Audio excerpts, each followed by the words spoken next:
Hello friends, welcome to my YouTube channel program Guru Drishti the Right Vision. Friend, today the topic of our discussion is behavioral ecology. Let's begin. Behavioral ecology. This term is made up of two words.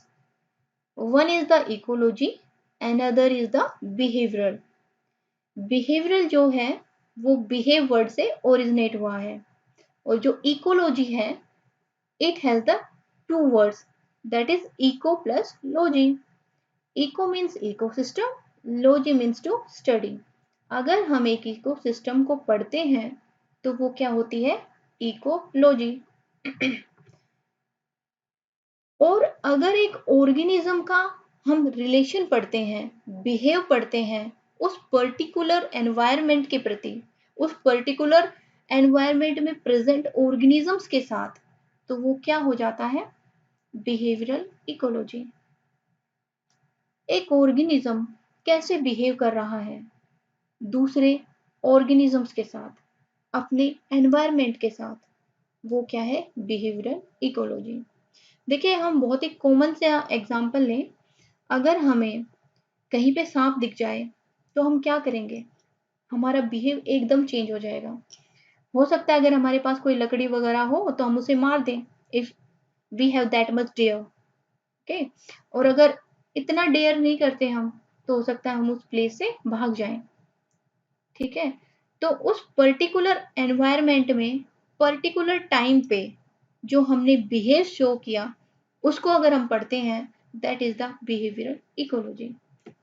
Okay, it also defines the ecological and evolutionary basis for animal behavior and the role of behavior in enabling an animal to adapt its environment। In line को अगर हम बहुत ही simple सी भाषा में समझें तो हम अपने ह्यूमंस का इवोल्यूशन स्टडी करते हैं। देखिए जब सबसे पहले आदमी जब इस धरती पे आया था तो क्या था, वो बंदर से उसका ओरिजिनेशन हुआ। पहले वो बंदर था, झुक के चलता था बिल्कुल। उसके बाद थोड़ा इवोल्यूशन हुआ, होता चला गया, टाइम टू टाइम उसका इवोल्यूशन होता चला गया। वो थोड़ा सा झुका, फिर वो थोड़ा सा इरेक्ट हुआ, फिर थोड़ा हुआ, फिर इवोल्यूशन की फर्दर स्टेजेस में वो सीधा स्टैंड करने लग गया। फर्दर इवोल्यूशंस हुए, then it became homo sapien. उसका और ज्यादा इवोल्यूशन हुआ तो हमारी जो प्रेजेंट फॉर्म है ह्यूमन स्पीसीज की वो बन गई, that is homo sapien sapiens. Okay, so देखियो ये क्या हुआ, उसका इवोल्यूशन हुआ टाइम टू टाइम। अब इवोल्यूशन को अगर हम कनेक्ट करें इकोलॉजिकल एनवायरनमेंट के साथ, मतलब इकोलॉजिकल कंडीशंस के साथ अगर हम उस बिहेव को कनेक्ट करें तो देखिए जब वो मंकी था तो वो उछलता कूदता, कहीं भी उसे फ्रूट्स मिल गए वो खा लिया।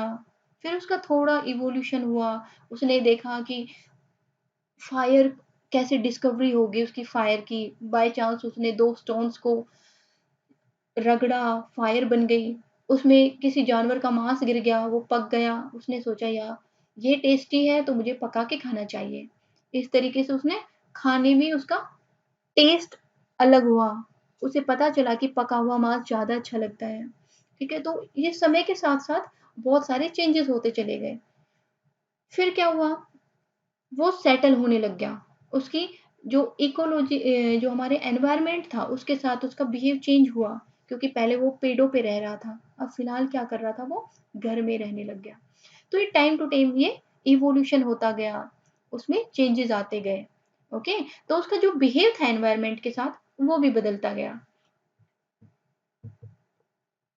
अच्छा, अगर हम बिहेवियरल इकोलॉजी की बात करें, देखिए आप डेफिनेशंस को इनको रटिए मत, सिर्फ सोचिए। मैं रटाफिकेशन के लिए तो बिल्कुल भी नहीं वो कर रही हूँ, आप सिर्फ सोचिए, आप समझिए। मैं आपको बिल्कुल सिंपल सी लैंग्वेज में बताने की कोशिश कर रही हूँ, जितना मुझे आता है उतना मैं आपको बताने की कोशिश कर रही हूँ। सो आपके कॉन्सेप्ट्स बहुत अच्छे हो जाएंगे, आई एम सेइंग यू, अगर आप ढंग से इनको देखेंगे तो इन स्लाइड्स को।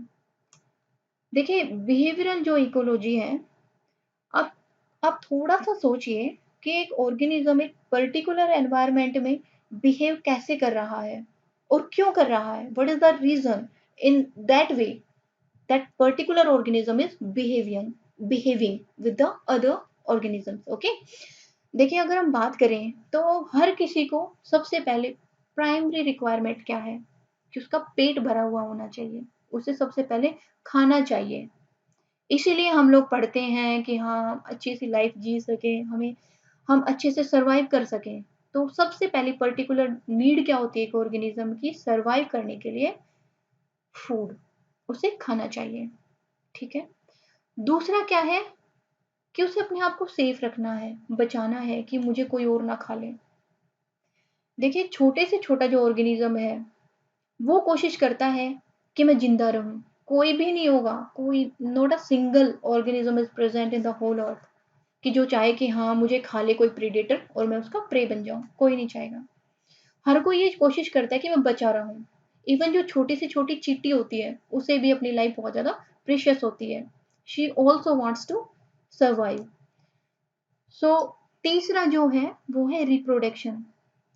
हर किसी को अपनी जो स्पीशीज है उसे आगे बढ़ाना है। कोई ये नहीं चाहता होगा कि हाँ बस मैं लास्ट बनूं, मैं लास्ट मेंबर हूं अपनी स्पीशीज का, कोई नहीं चाहता।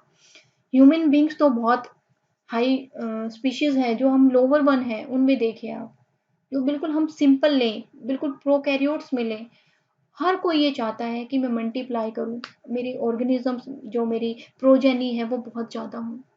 ठीक है, तो तीसरा जो है वो है रिप्रोडक्शन। ओके, तो इन तीनों को फुलफिल करने के लिए वो स्ट्रगल करता है, वो पर्टिकुलर ऑर्गेनिज्म स्ट्रगल करता है। बिहेवियरल इकोलॉजी में जो हम सबसे पहली जो टर्म आती है वो है एल्ट्रुइज्म। एल्ट्रुइज्म का मतलब है कि खुद को चाहे कुछ भी हो जाए, खुद को चाहे कुछ भी हो जाए, चाहे वो खुद की उसकी जान चली जाए, लेकिन जो उसके मेंबर्स हैं, उसके स्पीशीज के जो मेंबर्स हैं, उसके जो फैमिली के मेंबर्स हैं, वो सरवाइव करें, वो बचे रहें। ओके, मैं आपको फिर बता दूं कि ऐसे बिहेव करता है एक ऑर्गेनिज्म कि वो खुद चाहे मर जाए, चाहे वो खुद अपनी लाइफ खो दे, लेकिन जो उसके फैमिली के बाकी मेंबर्स हैं, जो उसके स्पीशीज के बाकी मेंबर्स हैं, वो सेफ रहें।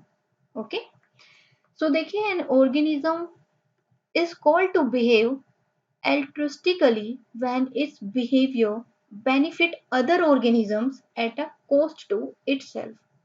सेल्फलेस कंसर्न, खुद की परवाह नहीं है उस ऑर्गेनिज्म को, पर अपनी जो फैमिली है, अपनी जो फैमिली के मेंबर्स हैं उसकी चिंता है उसे। देखिए हम अपने बहुत ही छोटा सा मैं आपको एग्जांपल देती हूँ, हमारे पेरेंट्स हैं वो हमारी कितनी सेफ गार्ड करते हैं ना, क्या सोचते हैं कि उनको कुछ भी हो जाए, कुछ भी अगर प्रॉब्लम हो तो वो आगे जाके खड़े होते हैं कि हमें कुछ भी हो जाए हमारे बच्चों को नहीं होना चाहिए। It is the same way altruistic behavior, it is the common in the animal kingdom. Animal जो किंगडम है उसमें बहुत कॉमन है, ये बहुत आम पाया जाता है। सबसे पहले अगर हम एग्जाम्पल करें, एग्जाम्पल दूं मैं आपको, दैट इज वेम्पायर बैट्स। देखिए उल्टा लटका हुआ है, दैट इज वेम्पायर बैट। ये क्या करता है कि खुद जो ब्लड सक करता है रात में उसको वोमिट कर देता है। किसके लिए वोमिट कर देता है, किसके मुंह में, माउथ टू माउथ, किसके मुंह में वोमिट कर देता है? दूसरे मेंबर के में, उसी ग्रुप के दूसरे मेंबर के मुंह में वोमिट कर देता है, अगर उस मेंबर को उस रात कुछ खाने को नहीं मिला हो तो। ऐसा वो क्यों कर रहा है? ताकि जो दूसरा मेंबर है वो भूखा ना मरे। इसलिए वो खुद जो सक करके रखता है, जो खुद उसने ब्लड कंज्यूम किया होता है, उसको रिग्रू रिग्रूगेट कर देता है, उसको वोमिट आउट कर देता है दूसरे मेंबर के मुंह में। ओके फ्रेंड्स, मैं बहुत स्ट्रेस देके बता रही हूँ आपको, बार बार एक लाइन को रिपीट कर रही हूँ ताकि आप अच्छे से समझ सकें। So please try to understand it very clearly, and still if you have any problem तो प्लीज आप मुझे कमेंट बॉक्स में लिखिए, बताइए कि ma'am we are facing that kind of the problem with respect to the particular topic. I will surely be there to help you. Okay, अच्छा अब altruism का दूसरा अगर हम एग्जांपल देखें that is the vervet monkeys. देखिए ये monkey बैठा हुआ है, वर्वेट मंकी। मैंने आपको पहले बताया था कि जो ह्यूमन बींग्स हैं वो मंकी से इवॉल्व हुए हैं। सो मंकी जो है वो बहुत इंटेलिजेंट एनिमल है, बहुत इंटेलिजेंट एनिमल है। उसे अपनी फैमिली मेंबर की बहुत कंसर्न है, ठीक है। जो उसका पर्टिकुलर जो उसका ग्रुप है उसकी उसे बहुत ज्यादा फिक्र है, चिंता है। सो इनमें क्या होता है, जो सबसे बुजुर्ग, जो सबसे बड़ा उम्र का जो मंकी होता है वो इनका लीडर होता है। वो सबसे ज्यादा इंटेलिजेंट भी होता है, वो सबसे ज्यादा स्ट्रोंग भी होता है, सेंसिबल भी होता है, और अपने पूरे ग्रुप को गाइड की तरह काम करता है, ठीक है। सो वो अपने ग्रुप में सबसे आगे चलता है, ठीक है। तो अगर उसे लगता है कि कहीं कोई खतरा है उसके ग्रुप के लिए, उसके मेंबर्स के लिए, क्योंकि वो सबसे आगे चल रहा है तो वो सबसे पहले सेंस कर लेता है किसी भी डेंजर को। तो वो आवाज निकालता है, आवाज निकालता है ताकि जो उसके बाकी जो मेंबर्स हैं उस पर्टिकुलर ग्रुप के वो बच जाएं। और ऐसा अगर वो कर रहा है तो जब वो आवाज कर रहा है तो जो प्रीडेटर है, जो डेंजर है, जो बड़ा एनिमल है, उसका सारा ध्यान उस लीडर के ऊपर चला जाता है। तो जो लीडर है वो अपनी जान की परवाह ना करते हुए भी अपने बाकी जो मेंबर्स हैं, फैमिली मेंबर्स हैं, ग्रुप मेंबर्स हैं, उनको बचा रहा है। Okay. So vervet monkeys, it give alarm call to warn the fellow monkeys about the presence of predators. Even though in doing so they attract the attention to themselves and increasing their personal chances of being attacked. Okay. सो उसने अपनी खुद की परवाह नहीं कर रहा, बल्कि अपने जो और मेंबर्स हैं उनको बचा रहा है। देखिए अगर हम और एग्जांपल्स देखें तो जो सोशल इंसेक्ट्स हैं, सोशल इंसेक्ट्स का मतलब है उनके खुद की एक फैमिली है, उनका पर्टिकुलर एक ग्रुप है, अपने पर्टिकुलर ग्रुप में वो इकट्ठे रह रहे हैं बहुत ही हार्मनी के साथ, बहुत ही प्रेम पूर्वक, ठीक है। तो जो सोशल इंसेक्ट्स हैं वो कौन कौन से हैं, जैसे आंट्स हो गई, वेस्प हो गए, बीज हो गए। Bees are the best example. मधुमक्खी का जो छत्ता होता है उसमें आपने देखा होगा उनका एक पर्टिकुलर छत्ता होता है, ठीक है। उसमें बहुत सारी मक्खियां होती है, स्ट्राइल बीज होती हैं, एक क्वीन होती है।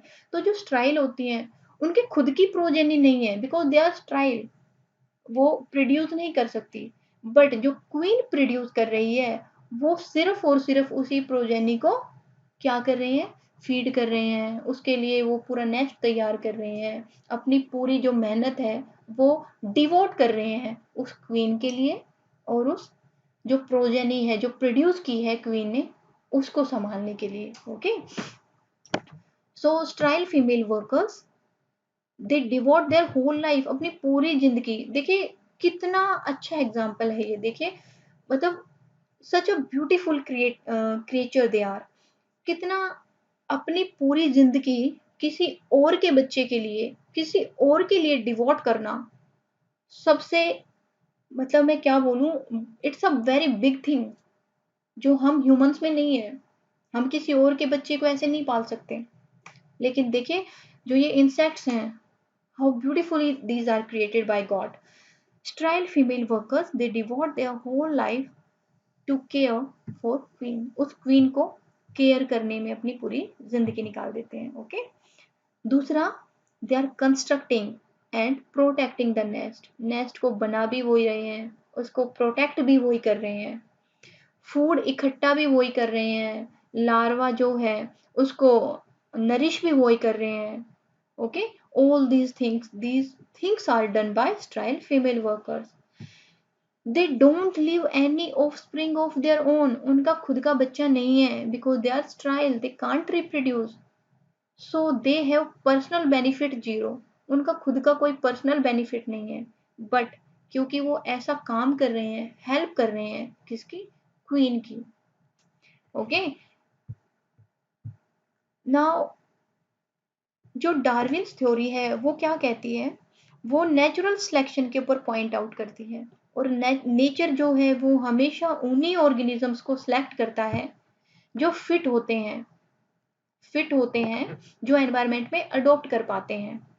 लेकिन इसमें उल्टा है, इसमें ऑर्गेनिज्म खुद की तो परवाह ही नहीं कर रहा, वो अपने जो ग्रुप मेंबर्स हैं उनकी परवाह कर रहे हैं, उनकी केयर कर रहे हैं, उनके लिए अपनी पूरी लाइफ डिवोट कर रहा है।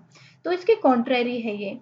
This behavior does not support Darwin's viewpoint of natural selection because, according to Darwin, natural selection increases the survival chance of individual, not those of others. Okay? So, friend, इस slide में बस इतना ही। Thank you very much.